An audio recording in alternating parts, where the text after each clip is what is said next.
As an interested traveler and researcher, I arrived in McDowell County, the poorest county in America, one early morning. Stepping out of my vehicle, microphone in hand, I am immediately touched by the stark reality of poverty here. I arrived in McDowell County, West Virginia, just as the sun peeked over the mountains. For years, I had heard about this place, the poorest county in America, but nothing prepared me for the raw reality that greeted me. It wasn't just the crumbling houses or the pothole-filled roads. It was the silence of opportunity lost. As I stood there, breathing in the crisp mountain air, a voice behind me broke the quiet. "Welcome to McDowell," said a man named John, a lifelong resident of the county. John's face was weathered, with deep lines that told the story of a hard life. He invited me to spend the day with him, to walk in his shoes and understand what it means to live in the forgotten corners of America. Life without the mines in the poorest McDowell County in America. We started our day with coffee at his kitchen table. His house was small and the walls were bare, save for a few faded photos of his family. John used to work in the coal mines like his father and grandfather before him. The mines were the lifeblood of McDowell, but when they shut down, the county crumbled. Jobs disappeared, and with them, hope. The coal industry was everything here, John explained, taking a sip of his coffee. Once the mines closed, there wasn't much left. Now we're scraping by on what little we can find. The numbers paint the grim picture. A median household income of just $26,551 and a poverty rate of 39.1%. Over 60% of the population lives in rural isolation, where finding a job is like searching for water in the desert. It's there somewhere, but it's nearly impossible to find. A day in the life of a poor resident of McDowell County in America. John offered to show me around, so we headed out. Our first stop was an old coal mine, now closed and overgrown with weeds. He told me how, in the mine's heyday, hundreds of men used to file in daily, their faces covered in soot, their bodies aching from the hard labor. Now, the silence was deafening. As we drove, we passed rows of empty storefronts, boarded-up houses, and schools in need of repair.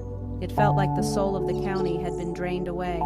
John's truck sputtered as we drove up a winding road to meet Sarah, another resident. She lives in a trailer with her 2 kids. Inside, it was cold, and the kitchen cabinets were mostly bare. Sarah works 2 part-time jobs but still struggles to make ends meet.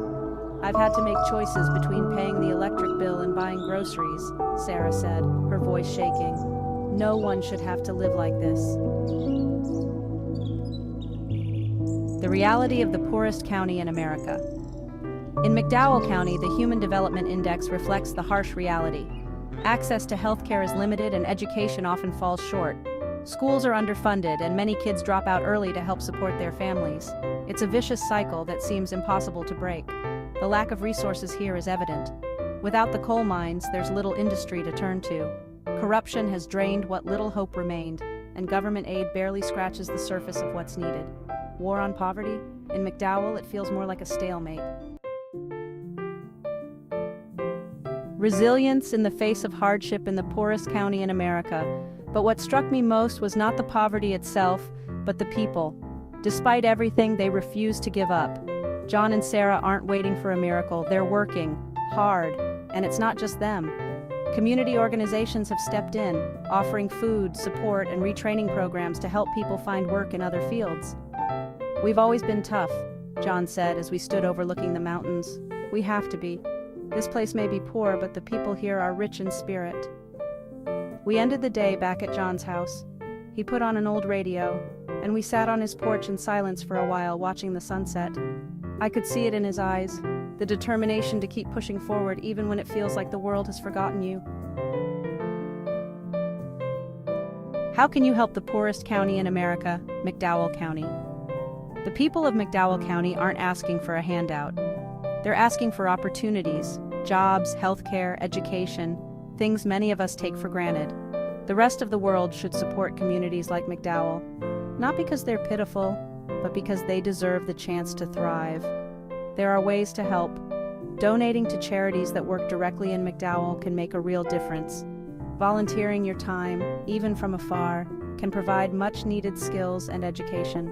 Most importantly, learning about the struggles of poverty in America can open your eyes to the realities that exist, even in a country as wealthy as ours. As I left McDowell that evening, I realized something. Poverty isn't just a statistic. It's John. It's Sarah. It's a way of life for too many people.